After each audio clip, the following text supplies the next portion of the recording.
The following report contains some disturbing images. Steven Sotloff, before he was kidnapped. A freelance American journalist, he crossed into Syria a year ago and was seized almost immediately. Tonight, Islamic State jihadists posted a video online, much of it too gruesome to show, of Sotloff's apparent beheading by what appears to be a British jihadist who voiced this message. I'm back, Obama, and I'm back because of your arrogant foreign policy towards the Islamic State. Boarding Air Force One for Europe tonight, President Obama made no immediate comment, but the White House was quick to condemn the killing. This is the second US hostage to be murdered by IS in Syria in 2 weeks.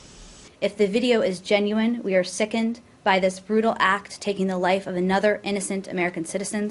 Our hearts go out to the Sotloff family. Islamic State militants have been holding a number of Western hostages in northern Syria. Several European nationals were earlier released, reportedly in exchange for huge ransom payments. But in a recent video, IS threatened to kill Steven Sotloff if US airstrikes continued. They did, but his mother made this desperate last-minute appeal. Now it seems in vain. Steven is a journalist who traveled to the Middle East to cover the suffering of Muslims at the hand of tyrants. Steven is a loyal and generous son, brother, and grandson. He's an honorable man and has always tried to help the weak.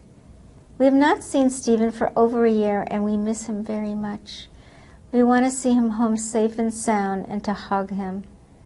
Sotloff's murder follows the beheading of this US journalist, James Foley. It's believed to be by a British jihadist.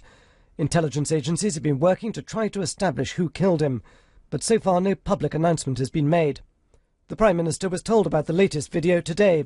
In a statement from Downing Street, he offered his condolences to the Sotloff family and said, IS terrorists speak for no religion. They threaten Syrians, Iraqis, Americans and British people alike and make no distinction between Muslims, Christians or any other faith. We have already been working hard, he said, to keep British people safe, and we will continue to do all we can to protect our country and our people from these barbaric terrorists.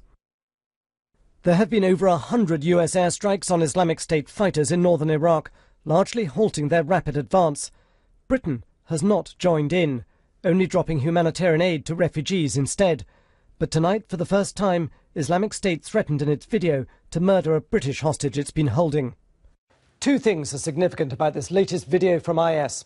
It's clear that the recent US airstrikes that have driven back their fighters from the Mosul Dam and from overrunning Kurdish villages are hurting Islamic State. They can't fight those airstrikes militarily, so this is their way of hitting back. It's called asymmetric warfare. Then secondly, by threatening the life of a British hostage, this effectively drags Britain into the fight against Islamic State in the Middle East. When it comes to the West, the jihadists are making no distinction between America and Britain.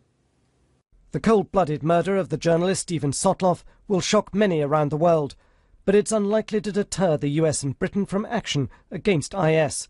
It may even redouble it. Frank Gardner, BBC News.